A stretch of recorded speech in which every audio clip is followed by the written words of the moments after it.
Olá, crianças! Tudo bem com vocês? Olha, o nosso conteúdo de história hoje inicia na página 277, que vem falando um pouco sobre o Estado Novo. O que é isso? Olha, de acordo com a Constituição, as eleições presidenciais, né, elas deveriam ser realizadas em 1938.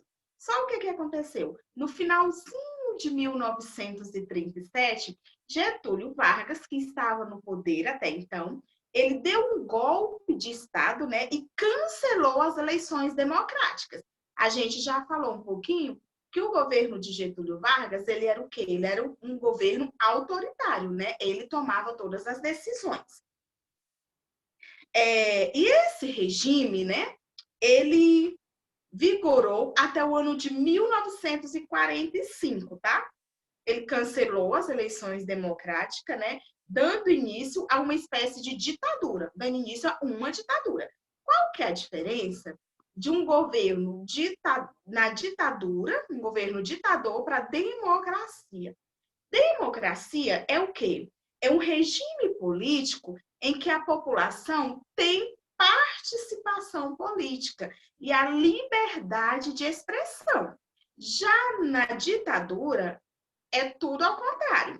Ele é uma forma de governo caracterizada por medidas autoritárias, né? Limitam a liberdade de expressão e outros direitos dos cidadãos, tá? Então, na ditadura, a população não tem liberdade de expressão, não se manifesta.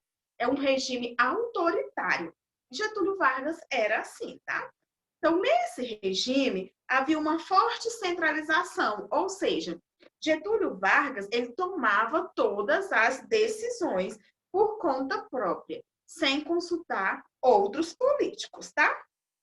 Além disso, foi instalada também a censura, impedindo que se fizessem críticas ao governo. Ou seja, ele não admitia que alguém, ou que até mesmo políticos, né, outros políticos ou a população fizessem críticas ao seu governo. Tá?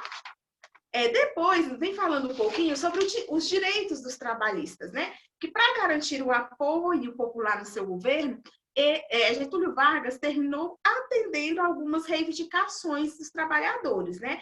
E fez algumas medidas que a gente estudou um pouquinho na aula passada, né?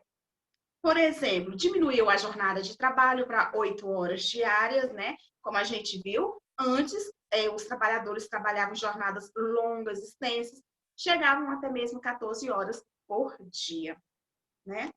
Foi oficializado por meio da consolidação das leis trabalhistas, né? Em 1943, esses direitos. Ou seja, a CLT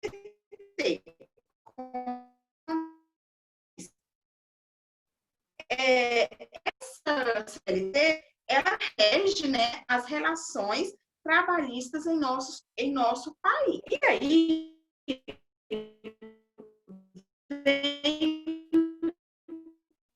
ao mesmo tempo que ele aprovou medidas,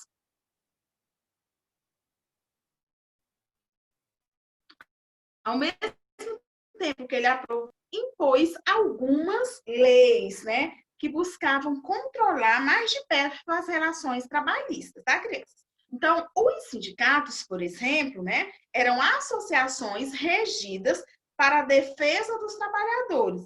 E aí eles passaram a ser obrigatoriamente vinculados ao governo. O governo passou a controlar os sindicatos também, né?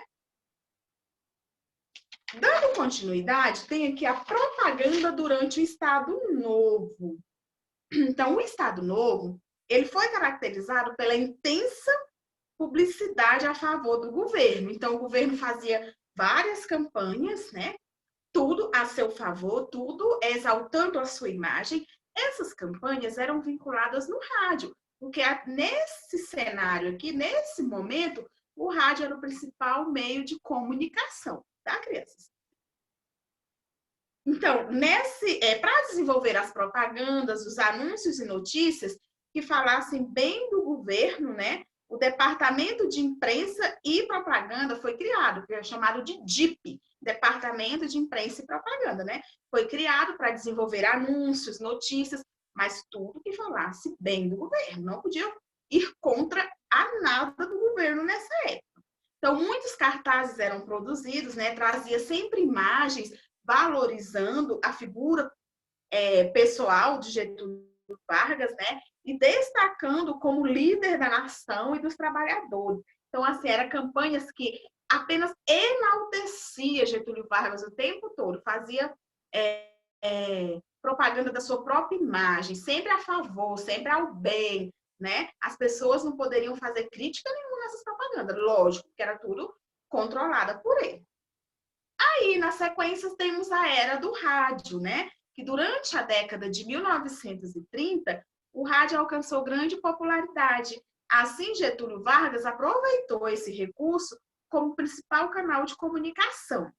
Foi nessa época aqui que surgiu a Hora do Brasil, tá? Que era um programa oficial do governo de Getúlio Vargas, tá? Ele era transmitido todos os dias. Até hoje existe a Hora do Brasil, né? Que é divulgado no rádio.